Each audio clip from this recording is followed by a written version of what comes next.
وأرواح العالمين لتراب مقدمه الفداء ولعنة الله على أعدائهم أجمعين. أما بعد، قال أمير المؤمنين علي بن أبي طالب عليه الصلاة والسلام: ما أصف من دار أولها عناء وآخرها فناء، في حلالها حساب وفي حرامها عقاب، من استغنى فيها فتنا ومن افتقر فيها حزنا، ومن ساح فاتته ومن قعد عنه فاتته، ومن أبصر بها بصرته ومن أبصر إليها أعمته. صلوات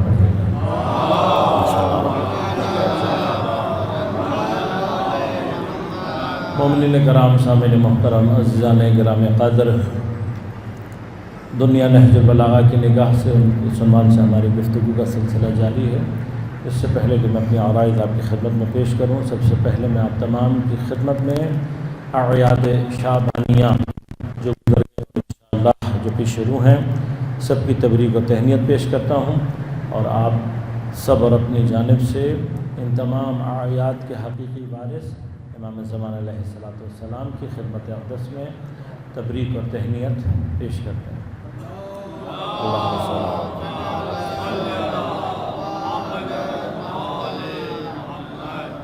دنیا سے متعلق نہج البلاغہ میں حضرت کا کلام بہت زیادہ ہے۔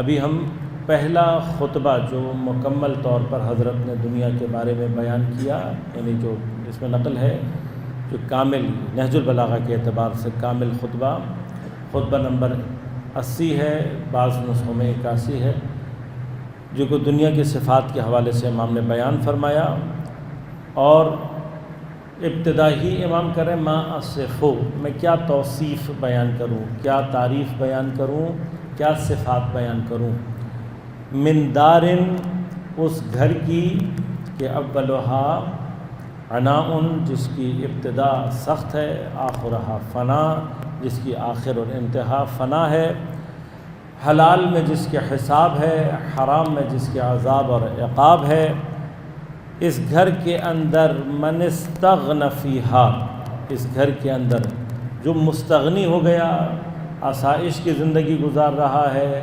محتاج نہیں ہے کسی کا، فتنہ، اسے آزمایا جا رہا ہے، ومن افتقر فیہا، اور دوسرا وہ کہ جو فقر میں مبتلا ہے، حزنا، وہ حزن و ملال کا شکار۔ ہم نے پچھلی دفعہ گفتگو میں یہ بات کہی تھی کہ یہاں پر استغنا سے مراد غنا کامل نہیں ہے۔ استغنا سے مراد عام طور پر عام اقتصادی معاملات میں محتاج نہ ہونا کسی کا، یہ حالت فتنہ، امام فرماتے ہیں دنیا کے اندر یہ حالت فتنہ، آزمائے جانے کی حالت ہے۔ لہذا میں نے تاکیداً آپ سے بات عرض کی تھی، ہر وہ آدمی کہ جو کسی اور کا محتاج نہیں ہے، وہ یہ بات اچھی طرح سے ذہن میں رکھ لے کہ جو کچھ بھی اس کی ضرورت سے زیادہ ہے، اگر وہ اس کو شریعت کے مطابق پلان نہیں کر رہا، فتنہ، وہ اس کے حوالے سے نہ صرف دنیا میں آزمائش میں مبتلا ہوگا بلکہ قیامت کے دن بھی اس کے حوالے سے اس کو جواب دینا۔ جب ہم نے کہا کہ پلاننگ کرے تو پلاننگ سے مراد یہ سمجھ، یہ بوجھ، یہ ہم نے دین سے متعلق اپنے اقتصادی، اپنے اکنامک بیہیویئر کو اس کے مطابق ڈھالنا ہے۔ یہ وہ بیہیویئر ہے کہ جس کو ہم عام طور پر اپنی زندگی میں سب سے کم ترین اہمیت دے رہے ہوتے ہیں، لیکن اگر اس پر بحث کی جائے تو یہ دین میں سب سے زیادہ امپورٹنٹ بیہیویئر ہمارا اقتصادی رویہ، ہمارا اکنامک بیہیویئر ہے، ان اکارڈنس ٹو اسلام کی ٹیچنگز کے مطابق۔ کیوں امپورٹنٹ کہہ رہا ہوں؟ میں 2-4 مثالیں دوں گا، زیادہ نہیں جاؤں گا ابھی تفصیل میں، کہ ابتدا آپ کریں اس رزق سے جو آپ کو حاصل ہو رہا ہے، تو رزق حلال عبادات کے اگر 9 حصے ہیں 10 حصے ہیں تو 9 رزق حلال ہے۔ اب اس کا معنی کیا ہے کہ عبادت کا 90% جو کریٹ ہونا ہے عبادت کے اندر وہ کس چیز میں ہے؟ کسب حلال، رزق حلال۔ تو اگر آپ عبادت کو ہی ہدف سمجھے ہوئے ہیں وما خلقت الجن والانس الا لیعبدون، ہم نے خلق نہیں کیا جن و انس کو مگر اپنی عبادت کے لیے، تو اس عبادت کا بھی 90% کیا ہے؟ کسب حلال۔ اگر، اور میں کہیں بحث کر رہا تھا ابھی بھی آپ کے سامنے عرض کروں گا کہ جب ہم اس طرح کی روایات کو سنتے ہیں تو معمولاً ہم سمجھتے ہیں یہ بعد والا 90% ہے، نہیں، یہ پہلا والا 90%، یعنی یہ 90% ہوگا تو باقی عبادات کا کوئی اثر ہوگا۔ اگر رزق حلال نہیں ہے تو اطمینان رکھیں کوئی بھی عبادت قبول، انما یتقبل اللہ من المتقین، اللہ صرف متقین سے اعمال کو قبول کرتا ہے، اور تقویٰ کی بنیادی ترین ضروریات میں سے ایک ضرورت کیا ہے؟ کسب حلال۔ خود تقویٰ کو کانسٹیٹیوٹ کرنے والا 90% آف تقویٰ کس سے کانسٹیٹیوٹ ہوگا؟ کسب حلال۔ یہ کمانے کا مسئلہ ہے، کمانے کے بعد پھر خرچ کرنے کا مسئلہ ہے، ضرورت سے زیادہ اسراف اور تبذیر، ضرورت سے کم بخل۔ اگر بخل اور اسراف سے بچ گئے تو جو ریمیننگ ہے اس کے اندر بھی اکنامک بیہیویئر کس کے مطابق؟ دین کے مطابق۔ دین کا اکنامک بیہیویئر کیا ہے؟ آپ انویسٹ کرنا چاہتے ہیں، اکنامک بیہیویئر یہ ہے کہ اللہ تبارک و تعالی نے مال کو تمہارا قوام، اسٹرینتھ قرار دیا ہے، اس کو سفہا کے ہاتھ میں مت دو۔ لہذا انویسٹمنٹ سے پہلے ضروری ہے، قرآن کہہ رہا ہے، منع کر رہا ہے۔ سفیہ کون ہوتا ہے؟ کم ترین مرحلہ سفاہت وہ ہوتا ہے کہ جہاں پر انسان اپنے خرچ اور اپنی آمدن کو کریڈٹ اور ڈیبٹ کا حساب نہ کر سکے، یہ کم ترین مسئلہ ہے، سفاہت مرحلہ۔ لہذا ایسے آدمی کو آپ انویسٹمنٹ کے لیے پیسہ نہیں دے سکتے جو حساب کتاب میں ضعیف اور کاروبار میں ضعیف۔ کیا کریں؟ چیریٹی کر دیں، کر سکتے ہیں۔ دوسرا کیا کر سکتے ہیں؟ قرض دے سکتے ہیں۔ کون سا دینا چاہیے؟ بہتر کیا ہے؟ بہتر کیا ہے؟ کیوں؟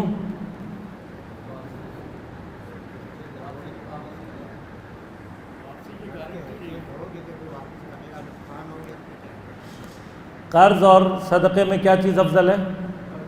کیوں؟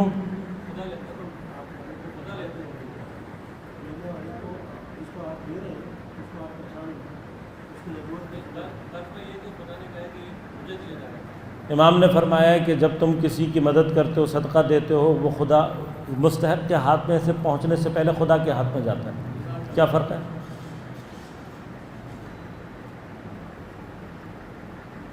خوب، صدقہ افضل ہے کیونکہ اس کا ثواب زیادہ ہے، سب سے پہلی تو یہ بات ہے۔ آپ چیریٹی کریں گے، آپ کو 1 روپے کی چیریٹی کا 1 روپے کے ثواب ملے گا، 1 روپے کے قرضے کا 70 روپے کا ثواب ملے گا۔ یہ پہلا فرق ہے۔ دوسرا فرق کیا ہے؟ جو آپ نے دے دیا وہ واپس نہیں آئے گا، یہ واپس آئے گا، اور واپس آنے پر مثلا 3 دن کے لیے دیا تھا، اس بندے نے 3 دن کی مہلت آپ سے مانگ لی، آپ نے 3 دن کی مہلت دے دی، ہر روز اسی کی قیمت کا ثواب آپ کو صدقے کا ملتا رہے گا۔ تو 1 روپیہ دیا تھا، 3 دن کے لیے دیا تھا، 3 دن چھوٹ کر واپس لیا، 1 روپیہ واپس بھی آیا اور 20 روپے کا ثواب بھی ساتھ لے کر آیا۔ یہ قرضہ کیوں قرضہ افضل ہے؟ قرضہ اس لیے افضل ہے کہ قرض لینے والے کی حرمت اور عزت باقی رہتی ہے، چیریٹی والے کی عزت کم از کم اگر دینے والے اور لینے والے کے درمیان ہی ہے، ایک ہاتھ سے دیا دوسرے کو نہیں پتہ لگا، تب بھی کم از کم ایک آدمی کی نظر میں اس کی ویلیو کم ہو گئی، لہذا چیریٹی کا ثواب کم ہے۔ خوب، چیریٹی چھوڑ دیں، صرف قرضہ دیں، نہیں، یہ بھی بیہیویئر نہیں ہے۔ ڈسٹریبیوٹ کریں، اس کو ڈسٹریبیوٹ 3 حصے کرنے اضافی مال کے، 1 حصہ فی اموالہم حق معلوم للسائل والمحروم. یہ کس کے لیے ہے؟ یہ ہے چیریٹی کا حصہ جس کا ایک پورشن سائل کے لیے، سب سے کم پورشن. مثلا آپ کے پاس 100 روپے ہیں اور آپ دینی اعتبار سے خرچ کرنا چاہتے ہیں، 50 روپے کر لیں. اس 50 میں سے 10 روپے رکھیں سائل کے لیے، 40 روپے رکھیں محروم کے لیے. میں نے فرق بتا دیا تھا پہلے بھی، دوبارہ ریپیٹ کر. سائل وہ ہے جو خود مانگنے آ جائے، محروم وہ ہے جس کو آپ نے خود پہچاننا ہے. آپ نے پہچاننا، آپ نہیں پہچانیں گے خدا کیا کہے گا آپ کو؟ معذرت کے ساتھ میں نہیں پہچانوں، میرے ہی خاندان میں کوئی غریب موجود ہے جو اپنی سفید پوشی کا بھرم رکھا ہوا ہے اور میں یہ سمجھ رہا ہوں کہ اسے ضرورت نہیں ہے، تو خدا مجھے قرآن میں کیا کہہ رہا ہے؟ جاہل. کیا کہہ رہا ہے خدا مجھے؟ جاہل. لہذا اس کو میں نے خود تلاش کرنا ہے، اس کی مدد میں نے خود کرنی. کیسے کرنی ہے؟ سیدھے ہاتھ سے دوں تو الٹے ہاتھ کو پتہ نہیں لگنا چاہیے. باقی 50 روپے آپ نے کیا کرنے ہیں؟ قرض ہیں. وہ کس کو دینے ہیں؟ وہ فقیر کے لیے نہیں ہے، وہ مانگنے والے کے لیے نہیں ہے، وہ اس کے لیے ہیں کہ جو پیسے کو اکنامکلی صحیح استعمال کر سکتا ہے. اگر وہ آپ سے پروڈکٹیو مانگ رہا ہے، اگر آپ سے کنزمپٹیو پیئرس کے لیے مانگ رہا ہے، تو پھر اس کے اندر استطاعت ہونی چاہیے واپس کرنے کی. اینڈ یو شوڈ نو دس. آپ کو دینے سے پہلے یہ پتہ ہونا چاہیے، اور پھر قرض دینے کی تمام تر شرائط کے ساتھ. یعنی اگر آپ نے قرض دیا لیکن شرائط کو ملحوظ نہیں رکھا تب بھی وہ قرض نہیں ہے. آپ کی نیت قرض نہیں بنائے گی، آپ کا پروسیس قرض بنائے گا. یہ چھوٹا سا اشارہ کیا میں نے اکنامک بیہیویئر. دین ہم سے کیا چاہتا ہے کہ ہم اس چیز کو سمجھیں. بس اب یہ جو جتنا بھی میں نے پروسیس بتایا یہ کس کے لیے ہے؟ من استغنی فیہا. جو بھی دنیا میں مستغنی ہے، محتاج نہیں ہے، اس کو اپنی اضافی دولت سے متعلق کم از کم یہ بیہیویئر اختیار کرنا ہے. نہیں کرے گا ضرورت سے زیادہ ہر چیز کے حوالے سے قیامت کے دن سوال کیا جائے. وَمَنِ افْتَقَرَ فِيهَا. لیکن جو بیچارہ افتقارا، پچھلی دفعہ بھی میں نے ذکر کیا تھا لیکن تھوڑا سا اشارہ ریپیٹ کروں گا. خود افتقارا ناظر ہے فقر اجباری پر، کوشش کر رہا ہے بیچارہ لیکن اپنے فقر سے باہر نہیں نکل پا رہا. کوشش کرتا ہے لیکن اچھی جاب نہیں مل رہی، محنت کر رہا ہے لیکن پیسے زیادہ نہیں آ رہے. محنتی تھا لیکن ایکسیڈنٹ ہو گیا، محنتی تھا اپاہج ہو گیا، محنتی تھا مگر کوئی اور نقصان ہو گیا، گھر گر گیا مثلاً، بےتحاشا مسائل. یہ اجباری ہے. اس کے مقابلے پر وہ فقر جو کاہلی، سستی یا توکل کے غلط معنی کرنے کے نتیجے میں ہے، یہ پسندیدہ نہیں ہے. یہ وہ فقر ہے کہ جس کے ایک دروازے سے اگر وہ داخل ہو جائے تو دوسرے دروازے سے ایمان نکل جائے. فقر جو پسندیدہ ہے وہ کون سا ہے؟ اختیاری. یعنی کیا؟ ضرورت سے زیادہ اپنی آسائشوں پر خرچ نہ کرو، حتیٰ اپنی ضرورت سے بھی. اب یہ ضرورت سے کیسے نکالیں گے؟ جب دنیا میں فقیری کو اختیار کرنا سیکھ لیں گے.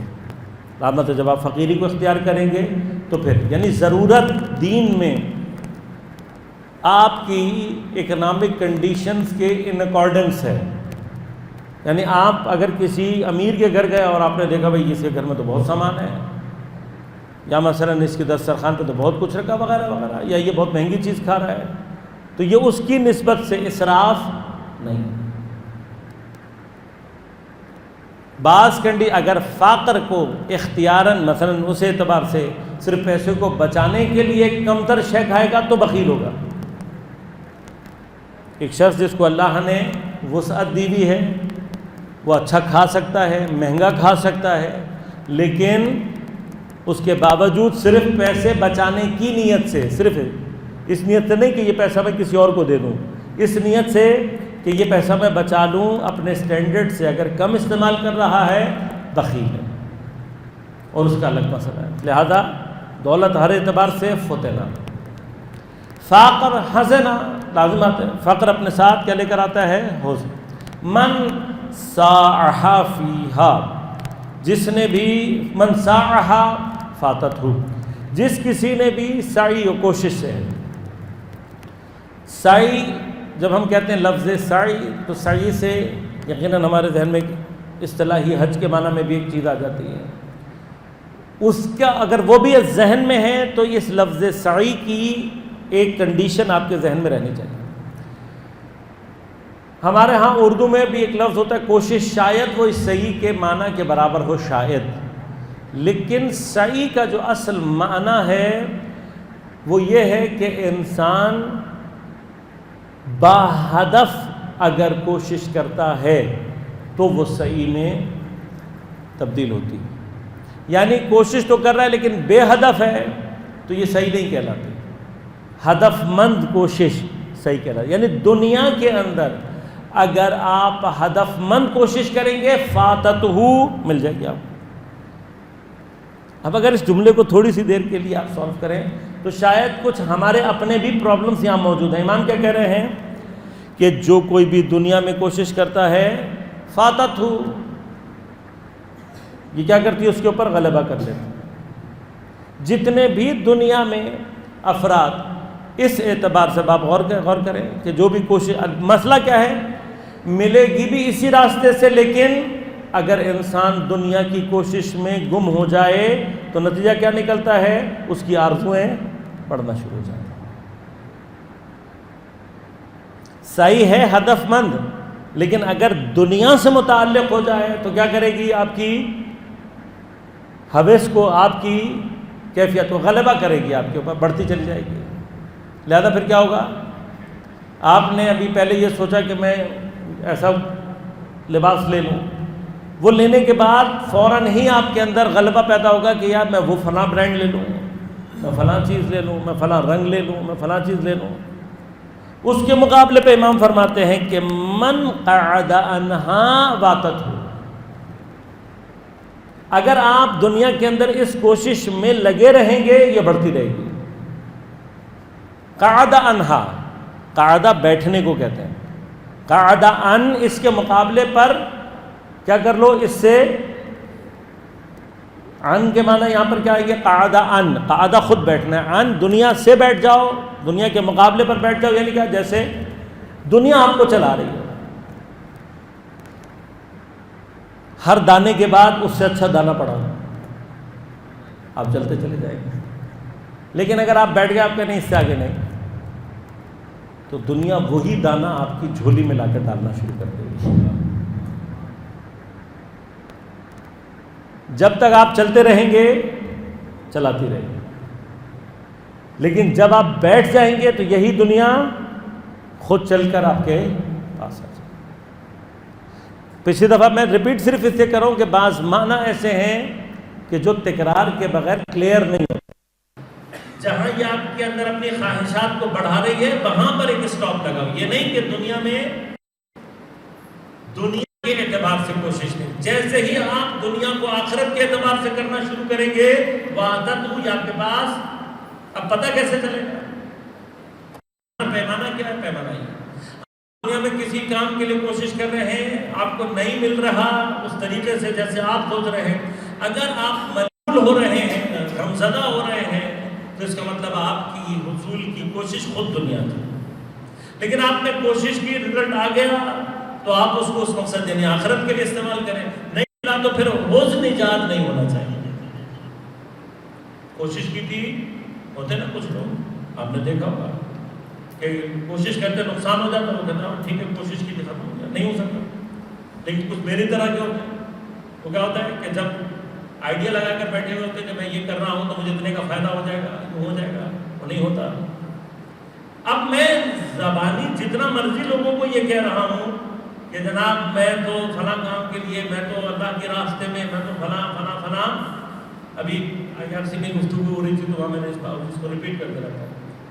قانون یاد رکھیے گا دنیا کا، آپ اللہ کے مقابلے پر یا لوگوں کے لیے جہاں اپنی زبان سے کسی بھی عقیدے کا ادعا کریں گے خدا وہیں آپ کو آزمائے گا. رازق اللہ ہے. آپ نے کہا خدا فوراً آپ کو مبتلا کر دے گا. کچھ دنوں میں پتہ لگے گا، ایسی سچویشن میں آ جائیں گے کہ جہاں پر سچ بولنے کا نقصان نظر آ رہا ہوگا، جھوٹ بولنے کا فائدہ. اب کیا ہوگا؟ اب آپ کا یہاں امتحان شروع ہو جائے گا. یا سچ بولو تاکہ تم یہ بتا سکو کہ رازق تو اللہ ہے, میں سچ بولوں گا, رزق اس کے وہ دے گا, یہ جھوٹ بول کے حاصل کر لو. اگر جھوٹ بول کر حاصل کر رہا ہے تو خود ثابت کر رہا ہے کہ میں نے جو کہا تھا رازق اللہ ہے جھوٹ ہے, میں سمجھتا ہوں میرا رازق میرا جھوٹ ہے.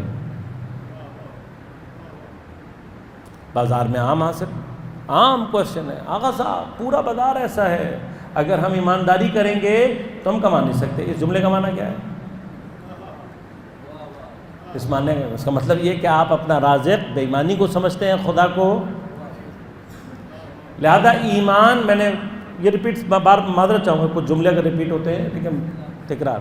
ایمان ظاہری نقصان کی وادی ہے, حقیقی نہیں, ظاہری. ظاہر میں لگے گا کہ نقصان ہے اور وہیں آزمایا جائے گا. اگر واقعاً توکل کرتا ہے, واقعاً ایمان رکھتا ہے تو خدا کی سنیں. لہذا ہر مرحلے میں آزمایا جائے گا. یہی آزمائش میں دنیا کے لیے نہیں کر رہا, ذرا سا نقصان ہوتا ہے شکل بتا دیتی ہے کہ دنیا کے لیے کر رہا ہے یا نہیں کر رہا. ذرا سا نقصان ہوتا ہے. لہذا اب عام طور پر آپ دیکھیں ایسے لوگ ہوتے ہیں, مطلب کوئی چیز چوری ہو گئی, اتنا رونا دھونا مچائیں گے کہ جیسے بتا چور ٹھیک ہے, بری چوری نہیں ہونی چاہیے تھی, لیکن اگر چلا گیا تو اتنا حزن و ملال کس لیے؟ دین آپ کو یہ نہیں کہتا کہ چوری ہو گئی ہے تو اس کو ڈھونڈنے کی کوشش نہ کرو, چور کو پکڑنے کی کوشش نہ کرو, سب کچھ. یہ بحث نہیں ہے یہاں پہ. یہاں بحث اس حزن و ملال کا ہے جو ایجاد ہو رہا ہے.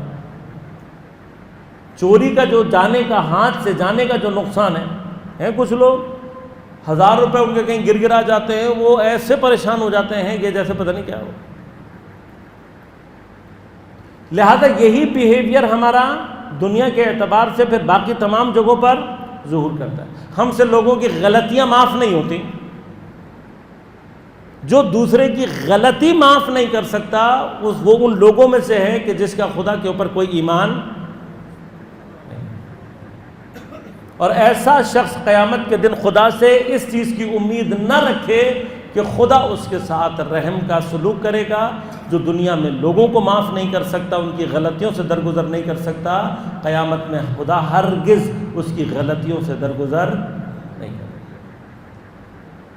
گا. غلطی سے آگے کا بھی ایک مرحلہ وہ کیا ہے؟ وہ ہے اقالہ, پچھتاوا. میں نے جان بوجھ کے کر دیا لیکن اب پچھتا رہا ہوں. دین کیا کہتا ہے؟ پچھتا کے تب بھی معاف کر دو. بس اب آپ نے جو اسٹینڈرڈ آف معافی مخلوق کے لیے رکھا ہوا ہے وہی اسٹینڈرڈ آف معافی قیامت کے دن آپ کے ساتھ پیش آئے گا. مثلا آپ نے غلطی تو معاف کر دی لوگوں کی, لیکن پچھتاوا معاف نہیں کرتے. ہمارے یہاں کہتے ہیں سوری سے کیا ہوتا ہے؟ کتنا چھوٹا سا لفظ ہے یہ, پتہ ہے میرا کتنا بڑا نقصان ہوا. یہی جملے انشاءاللہ آپ کو قیامت کے دن خدا سے سننے کو ملیں گے. اتنا بڑا گناہ کر کے اتنی چھوٹی سی معافی, اتنے چھوٹے سے لفظ سے کیا ہوتا ہے؟ میرے مگر استغفار میں, میرے استغفار کی کوئی حیثیت ہے؟ اور خاص طور پہ جو میں نے گناہ کیے ہیں, اگر اس گناہ کو رکھوں ساری زندگی اتنا استغفار کروں کہ میری زبان استغفار کے اثر سے گھل جائے, تب بھی خدا کے محضر میں کیا ہوا ایک گناہ بھی قابل معافی نہیں.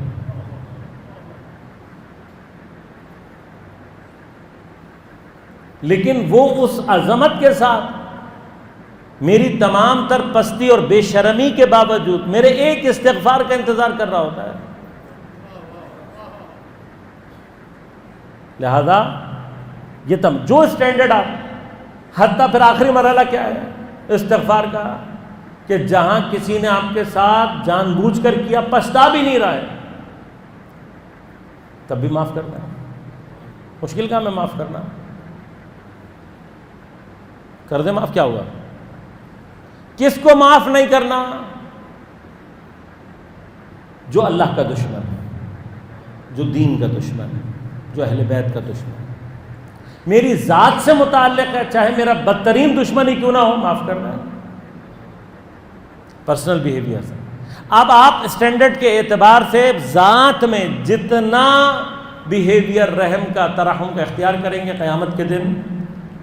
لہذا قعد ان کا معنی کیا؟ قعد من ایگزیکٹلی اسی سچویشن کو بتا رہا ہے. ایک کیفیت سیری ہے دنیا کے مقابلے میں اس چیز کی کیفیت. جب آپ سیر ہوتے ہیں، مثلا آپ نے پیٹ بھر کے کھایا ہوا ہو تو باقی بوٹیوں کی طرف نگاہ نہیں کرتے آپ. لیکن کچھ لوگ ہوتے ہیں نا، خود پیٹ بھر کے کھائے ہوئے بھی ہیں لیکن جاتی ہوئی بوٹی پہ ان کو بڑا افسوس ہو رہا ہوتا ہے. اللہم صلی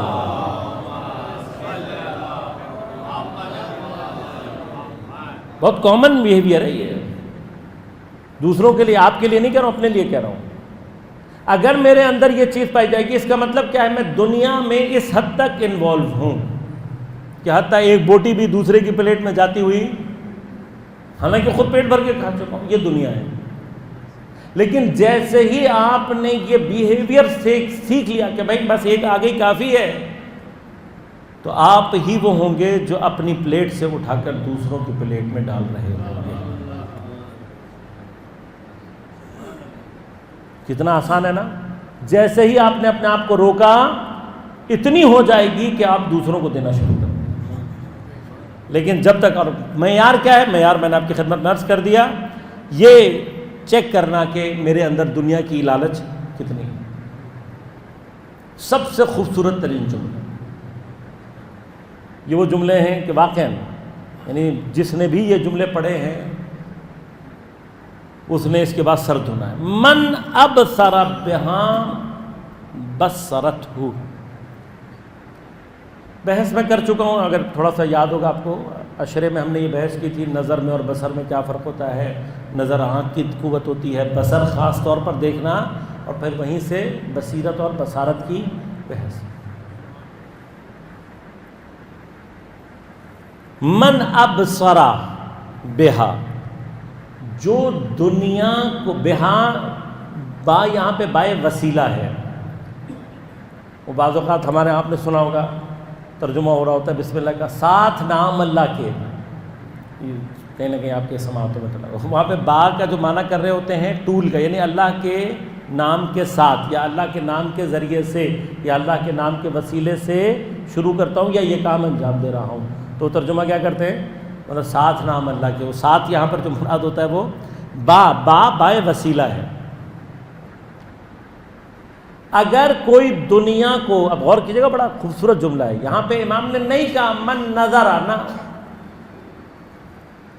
ابصر یعنی جو بصیرت پیدا کرنے کے لیے بہاں دنیا کو بصیرت کے لیے ٹول کے طور پر استعمال کرتا ہے، بصرت ہو یہ اس کو بصیرت عطا کرتا ہے. یعنی دنیا کو دیکھنے کا میرا ویژن کیا ہونا چاہیے؟ دنیا، مثلا اب یہ پوری وہ بحث ہے کہ حتیٰ خدا کہتا ہے سیرو فی الارض، جاؤ پھر کیا کرو؟ دیکھو کیف کان عاقبت للمکذبین، جاؤ سیر کرو دنیا میں، مگر کم از کم یہ دیکھتے رہنا کہ جھٹلانے والوں کو اللہ نے کیا کیا ہے. اب یہ صرف مکذبین یا جن لوگوں کو اللہ نے عذاب دیا ان سے متعلق نہیں ہے، اس پر اپنی جگہ بحث ہے. اصل جو چیز ہے وہ کیا ہے؟ عاقبت اختیار کرنا، عبرت حاصل کر لینا. دنیا کا جو ہمارا، مثلا آپ دنیا میں جو اپنی انوالومنٹ رکھنا چاہتے ہیں وہ کیا ہے؟ آپ کی انوالومنٹ یہ ہونی چاہیے کہ آپ دنیا سے اپنا ویژن اور انسائٹ بڑھائیں. اب اس ہدف سے آپ جہاں پر بھی دنیا میں انوالو ہو رہے ہیں، بصرت ہو، وہاں پر یہ دنیا آپ کی بصیرت کو بڑھانا شروع کر دے. بس دنیا سے متعلق کوئی بھی چیز، آپ ٹی وی کا، اب غور کیجیے گا، یہ بچوں کے مسائل کے علاوہ اکثر دوستان سوشل میڈیا اور ٹیکنالوجی کے حوالے سے سوال کرتے رہتے ہیں، ان کے لیے بھی اس میں جواب موجود ہے. آپ سوشل میڈیا پہ انوالو ہیں، آپ ٹی وی ڈرامہ دیکھ رہے ہیں، کلپس دیکھ رہے ہیں، کچھ بھی کر رہے ہیں، حتیٰ اس کی نسبت بھی آپ کا جو دیکھنے کا ہدف ہے، اگر وہ سیکھنا اور انسائٹ حاصل کرنا ہے تو وہ چیز بھی آپ کے اندر بصیرت پیدا کرنا شروع کر دے گی. بس دین ہمیں منع نہیں کر رہا، بیہیویئرل چینج چاہتا ہے دین ہم سے. دین ہم سے چاہتا ہے کہ تم رویہ وہ اختیار کرو جو دین تم سے چاہتا ہے، اسلام تم سے چاہتا ہے. بس دنیا ہم سے نہیں کہہ رہا کہ آنکھیں بند کر کے بیٹھ جاؤ، گھر میں ٹی وی مت رکھو، فلاں مت کرو، یہ مت کرو، وہ مت. نہ، جو کچھ بھی جہاں کہیں پر بھی دنیا آپ تک پہنچ رہی ہے، اس دنیا کو اپنے لیے، اس کو وسیلہ اختیار کرو اپنے لیے بصیرت حاصل کرنے کا. پس من ابصر بہا، جس نے اس کے ذریعے سے بصارت حاصل کرنے کی کوشش کی، بصرت ہو، یہ اس کو بصارت عطا کر دیتی ہے، بصیرت بنا دیتی ہے. اس قدر پاورفل ہے. لیکن اپروچ ٹورڈ دنیا کیا ہونی چاہیے کہ میں اس سے اپنے لیے بصیرت حاصل کرنا چاہتا ہوں. اور اگر اس کا بھی پھر پیمانہ ہے اپنی جگہ، جیسے ہم نے پیچھے بیان کیا کہ جو شخص بصیرت حاصل کرنے کے لیے کوئی چیز کر رہا ہوتا ہے، اس کے اندر بھی جو دنیا کی انوالومنٹ ہے وہ کم ہوتی ہے. آپ کسی چیز کو ایکسپیرینس کرنا چاہتے ہیں، فرض کریں بہت ہی مسئلہ ہے، آپ کہتے ہیں نہیں میں ایک دفعہ دیکھنا چاہتا ہوں، یہ ہے کیا؟ البتہ حرام نہیں، حرام کو ایکسپیرینس کرنا یہاں پہ یہ مراد نہیں. لیکن کچھ اور چیزیں ایسی ہیں کہ جو آپ چاہتے ہیں جائز کے دائرے کے اندر، تو اگر واقعاً آپ کسی چیز کو صرف آزمانا چاہتے تو ایک دفعہ کافی ہے. لیکن اگر اس سے بات آگے بڑھ رہی ہے تو پھر کیا ہے؟ پھر آپ کی کون سا کیفیت ہے، پھر کون سا مرحلہ ہے دوسرا کہ جس کو امام نے فرمایا کہا یہ تو اگر فرض کرے ٹول کے طور پر بصارت کے استعمال کرے تو دنیا اس کو بصیر بنا دیتی ہے، اس کو بصیرت عطا کر دیتی ہے. لیکن من ابصر الیہا، مادہ ایک ہی ہے، بصرہ یعنی ٹارگیٹڈ دیکھنا. لیکن یہ ٹارگیٹڈ دیکھنا بہاں جب با کے ساتھ آیا یعنی بصیرت کو حاصل کرنا. لیکن یہی مادہ جب الا کے ساتھ آ رہا ہے تو کیا ہے؟ یعنی اپنا فوکس دنیا کے اوپر کر دینا. جب آپ نے اپنا فوکس دنیا کے اوپر کیا تو اب دیکھ رہے ہیں یہ بحث کیا ہے. اگر آپ آئینے کو ایز اے ٹول استعمال کریں گے تو آپ کو اپنا آپ نظر آنا شروع ہو جائے گا. لیکن اگر آپ آئینے کو ٹول نہ، آپ خود آئینے کو ہی دیکھنے لگ جائیں کہ یہ کیسا ہے کیا ہے، تو کیا ہوگا؟ حتیٰ اپنا ہی آپ دکھائی نہیں دے گا. اب سرا الا کیا معنی ہے؟ اب سرا الا کا معنی یہ ہے کہ دنیا کو اتنا دیکھنا کہ حتیٰ اپنا آپ نظر آئے نہ. جب اپنا آپ نظر آنا بند ہو جائے تو کیا ہوتا ہے؟ یہ اندھے پن کی ابتدا ہے. لہذا امام فرما رہے من ابصر الیہا، جو کوئی بھی دنیا کی طرف، اب یہ الہ سے مراد کیا ہے؟ بصرہ کو کریں معنی یعنی اس کے دیکھنے کا ٹارگٹ ہی دنیا ہے. با ہدف دیکھ رہا ہے لیکن ہدف کیا ہے؟ الیہا، دیکھ ہی دنیا کو رہا ہے، اس کے ذریعے سے نہیں دیکھنا چاہتا، صرف اسے دیکھنا چاہتا ہے. اعمت ہو، یہ اس کو اندھا بنا دیتی. بس دنیا بنیادی طور پر کیا ہے؟ امام کی نظر میں، نہج البلاغہ کی نظر میں دنیا ٹول ہے، آئینے کی معنی. اس میں اگر آپ غور کیجئے گا جتنا آئینہ کا مرحلہ اب جب آپ ٹول کے طور پر استعمال کریں گے تو آپ شفافیت چاہیں گے.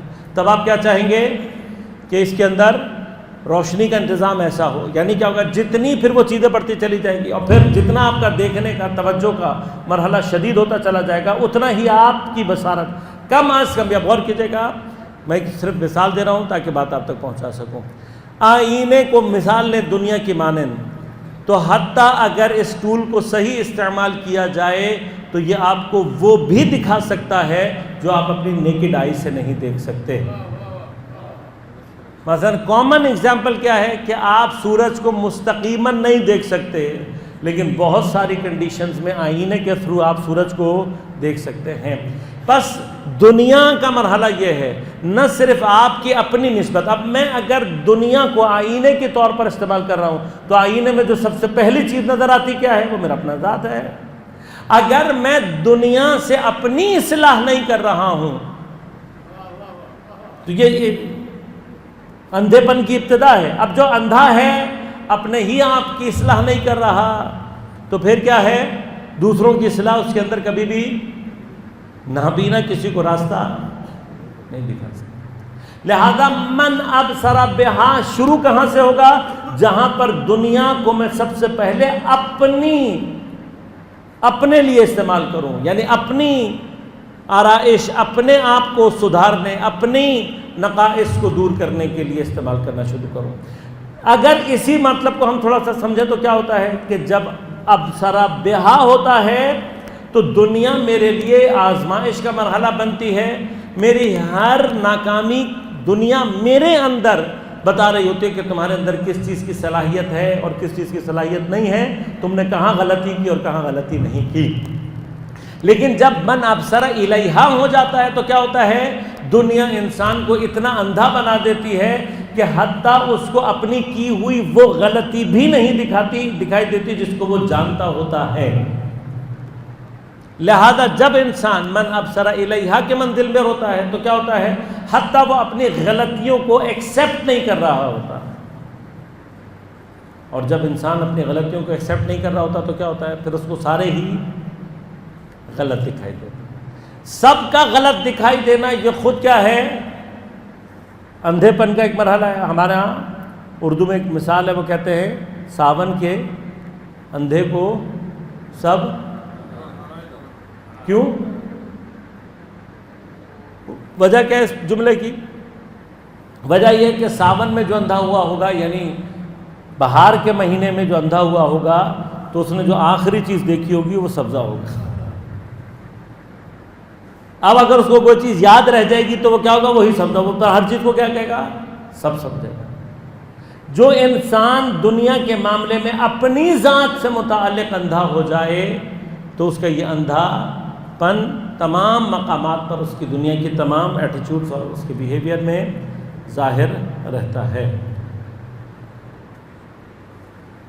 آج کی گفتگو کے حوالے سے کوئی سوال اگر ذہن میں ہو تو میں موجود ہوں۔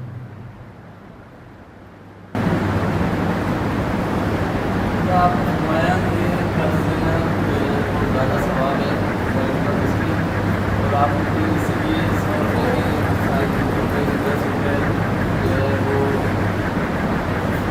گاڑیاں مل جائیں اور 40 روپئے قرض کر لیتے ہیں، 40 روپئے اس کے لیے محروم دلے اور 50% آپ نے رکھا قرض لینے۔ اب ہم اپنے اطراف میں جو نظر ڈالتے ہیں قرض لینے والے زیادہ نہیں ہیں لیکن حاجت مند بہت زیادہ ہوں گے، تو کیا وہ صحبت کو الگ ایسا؟ یہ اصل میں ہمارے غلط ایٹیچیوڈ کا نتیجہ ہے۔ قرض لینے والوں کی تعداد ٹیکنیکلی زیادہ ہوتی ہے۔ آپ عام طور پہ دیکھ لیں نا، بینک میں جا کے ذرا کبھی درخواستیں دیکھیے گا، آپ کو پتہ لگ جائے گا۔ بات یہ ہے دیکھیں، چونکہ قرض کا معاملہ یہ ہے کہ ہم نے ریلیجیسلی فالو نہیں کیا، اللہ تعالیٰ ہمیں بچا لیتا ہی اس کی مہربانی ہے۔ دوسری بات یہ قرض کو ہم کنسیڈر نہیں کر رہے ہوتے ایک ہیبیچول اس کے طور پہ، ورنہ عام طور پر مثلا ہماری اپنی لائف میں کئی دفعہ پیش آ جاتا ہے، ابو پیسے دے دیں ذرا، مگر قرضہ نہیں ہے، یار بھائی یہ ذرا ابھی دے دو میں بعد میں دے دوں گا، قرضہ نہیں ہے، بھیا وہ 10 روپے کم ہوگا میں تھوڑی دیر میں دے دوں گا، قرض نہیں ہے۔ یہ سارے کے سارے موارد قرض بنتے ہیں، آپ واپس کر رہے ہیں، ٹیکنیکلی قرض ہے۔ اب اگر دکاندار اگر مذہبی طور پہ کر رہا ہے تو اسے کیا کرنا چاہیے؟ اس کا قرض حسنہ کیا ہونا چاہیے؟ ایک چھوٹا سا رجسٹر رکھا ہوا ہو کہ بھیا اس میں جلدی سے اپنے ہاتھ سے لکھ دو اور جب آؤ گے تو خود ہی کاٹ لینا۔ یہ مذہبی بیہیویئر ہے۔ دین چاہتا ہے کہ آپ یہ کام کریں۔ کسی کو بھی قرض دے رہے ہیں، حسنہ کیا ہوتا ہے؟ ہاں، کہ جب واپس مانگو تو ہنسنے لگے۔ قرض حسنہ صرف وہ قرضہ ہوتا ہے جس کی شرائط آسان ہو۔ اصل قرضہ کیا ہے کہ آپ باقاعدہ لکھت پڑھت کے ساتھ دیں، گواہ لیں، اس کو باقاعدہ لکھیں، مقرر کریں چیزیں۔ حسنہ کب بنتا جاتا ہے؟ جب آپ اس کی شرائط، مثلا نا ٹھیک ہے آپ کا بھائی آپ سے مانگ رہا ہے لیکن کم از کم بھی کیا کریں، اسے کوئی بات نہیں، شریعت نے کہا بھیا ایک کاغذ پہ لکھ کے دے دو بس، اور جب آ رہو گے تو لے جاؤ گے۔ دوست ہے آپ کا، آپ جانتے ہیں کم از کم بھی کیا کرو، لکھو ضرور. یہ ضروری ہے قرض کے لیے. آپ نے نہیں لکھا قرض نہیں رہے گا. میں نے عرض کیا یہ اللہ کی مہربانی ہے، مل جاتا ہے، ورنہ ٹیکنیکلی جس قرض کو آپ نے بغیر شرعی لوازمات کے دیا ہے، اگر وہ ڈوب جائے اور آپ اس کی واپسی کی دعا کریں تو حدیث میں آیا ہے کہ یہ وہ دعائیں جو اللہ تعالیٰ قبول نہیں کرتا. تو چونکہ ایسا نہیں ہے ہمارا ایٹیچیوڈ، ایک تو یہ کہ ہم کنسیڈر نہیں کرتے، دوسرا ایٹیچیوڈ کا مسئلہ.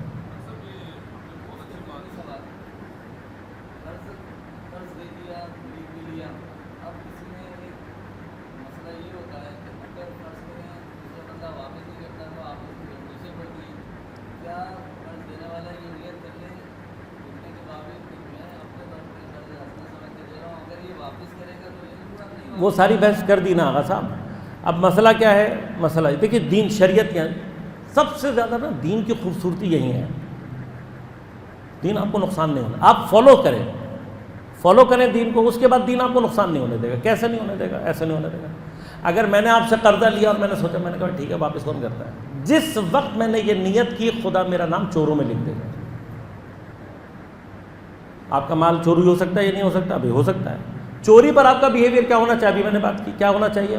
اللہ کا مال تھا چلا گیا، چور کو ڈھونڈیں گے ضرور، سزا ضرور دیں گے، لیکن چلا گیا پر غم زدہ نہ ہو. تو اگر میں نے آپ کا قرض واپس نہیں کیا وقت پر تو کیا ہوگا؟ اچھا میں آپ کو ڈرامے بازی کر رہا ہوں، ٹال رہا ہوں کہ یار یہ شریف آدمی ہے، بھائی مجھے 5 دن اور دے دو، بھائی مجھے 10 دن اور دے دو. آپ دیتے جا رہے ہیں، ہر روز آپ کا صدقے کا ثواب بڑھتا جا رہا ہے. اور میں نے جان بوجھ کر نہیں دیا تو کیا ہوگا؟ کچھ بھی نہیں ہوگا، آپ کا نقصان نہیں ہوگا. وہ پیسہ اول قیامت کے دن آئے گا. دوسرا دنیا میں کیا ہے، جیسا ولی بھائی اشارہ کر رہے تھے، قرضہ کیا ہے؟ من یقرض اللہ قرضا حسنا یضاعف لہ. آپ جب اللہ کے لیے دے رہے ہیں تو اللہ کا وعدہ ہے میں بڑھا کر دوں گا، یہ وعدہ ہے اس کا. تو آپ جو ڈوبے گا وہ بھی کس کی ذمہ؟ جب آپ نے ریکوائرمنٹ پوری کی ہوئی ہے تو یوں سمجھ لیں کہ آپ کے پیچھے شریعت کھڑی ہے، آپ کے پیچھے خدا کھڑا ہے. اسی چیز کا امتحان. ایک سیکنڈ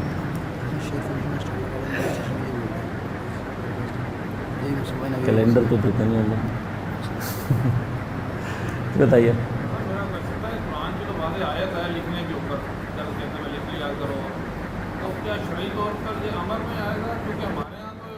عرض کر دیا آقا جان نہیں کریں گے قرض، شرن قرض ہی نہیں کہلاتا وہ.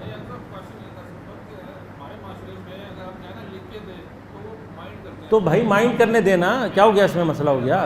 اگر میں آپ سے مثال بات ہے خدا نہ خواستہ کوئی مجھ سے آ کر کہے کہ اپنی بیٹی کو بغیر نکاح کے دے دو مجھے، اور میں نہ دوں اور وہ مائنڈ کرے، پھر کیا ہوگا؟ سمپل سا مسئلہ ہے نا، شرعی مسئلہ ہے. آقا جان جو مائنڈ کر رہا ہے نا اس پر سے آپ کی ذمہ داری ختم ہوگی. اب اللہ تعالیٰ آپ سے نہیں پوچھے گا کہ آپ نے اس کو قرضہ کیوں نہیں دیا، تب بھی شریعت آپ کے پیچھے کھڑی ہے. پھر نہیں پوچھے گا اللہ تعالیٰ سے. میں آیا ہوں آپ کے پاس قرض لینے، آپ نے کہا مولانا صاحب بہت اچھے آدمی ہیں آپ، لیکن دین. میں کہوں ہوں مجھ سے لکھوا رہے ہو، مجھ سے زیادہ جانتے ہو. خدا حافظ آقا صاحب جائیں اپنا کام کریں، کوئی مسئلہ نہیں. سمپل ہے، ہونے دینا ناراض. قرض لینے آیا، آپ پریشان کرنے آیا. جب ہم فالو کرنا شروع کریں گے چیزیں خود بخود ہو جائیں گی. میرے اوپر تمہیں اعتماد نہیں ہے، بس تمہارے اوپر اعتماد کا مسئلہ نہیں ہے، خدا کا حکم ہے بھائی. اور دوسری بات آپ بھائی تمہیں اطمینان ہے نا کہ تم دے دو گے تو تمہیں لکھنے میں کیا تکلیف ہے؟ سمپل سا مسئلہ ہے آقا جان. اس میں کوئی جو لوگ شور مچا رہے ہوتے ہیں ان کی اپنی انا کا مسئلہ ہوتا ہے، ورنہ نہ لکھ کے دینے والا خود چور ہوتا ہے. یا آپ کسی بھی سائیکالوجسٹ سے بھی جا کے پوچھیں گے وہ بھی کنفرم کر دے گا انشاءاللہ. دوستان کہہ رہے ہیں کہ شہید فاؤنڈیشن کا پیچھے اسٹال لگا ہوا ہے تو تھوڑا سا توجہ میں رکھیے گا انشاءاللہ، جو بھی کر سکتے ہیں. سوری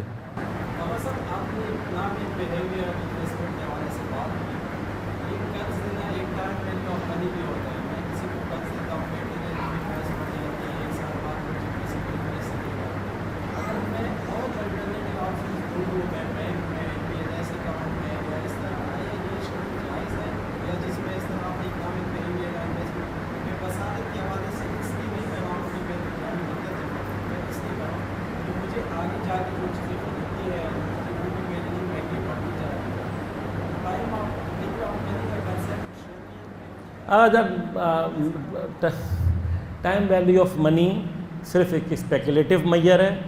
جو کہ استکبار نے ہمارے اوپر جو ہے وہ ڈالا ہوا ہے.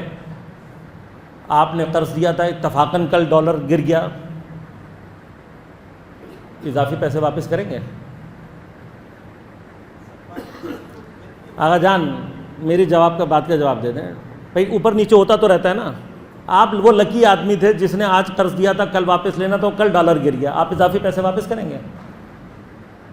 اتنا سا جواب ہے. اصل میں اسپیکولیٹو معیار ہے, اور شریعت کا اور اس کا مسئلہ یہ دیکھیں, یہ تو بڑا کامن سا مسئلہ ہے. یہ اس طرح سے ریزالو ہونے والی چیزیں نہیں ہیں.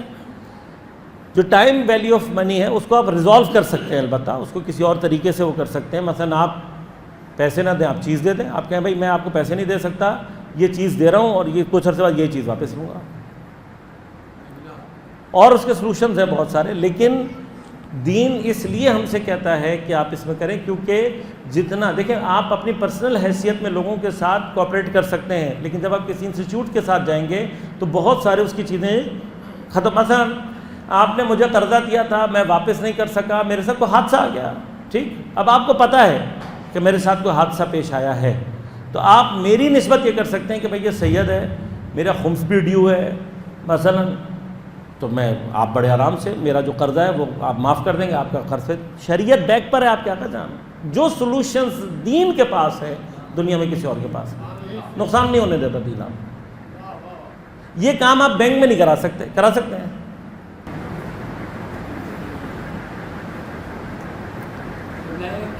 جملہ ہم سنتے آئے ہیں کہ علی کو تو مار رہے ہیں, علی کی نہیں مار رہے. جو رجحان ہم دیکھ رہے ہیں کہ علی کو تو مار رہے ہیں, ہر وہ اس بات سے دور ہے جس کی تعلیم حضرت علی نے دی ہے. ہم مجلس میں آتے ہیں, مجلس میں دیکھتے ہیں 40 آدمی ہے اور باہر جو ہے 400 ہے. مجلس جب ختم ہوگی جبھی تو ہم جائیں گے. تو یہ جی جی بالکل, اللہ تعالیٰ آپ کی توفیقات میں اضافہ کرے. بالکل صحیح فرما رہے ہیں, بالکل صحیح. جی نہیں ان شاء اللہ. نہیں وہ بات آپ نے خود کہہ دی نا کہ علی کو تو مان رہے ہیں, علی کی نہیں مان. علی کی ماننے لگیں گے تو رجحان خود ہی خود ختم ہو جائے گا.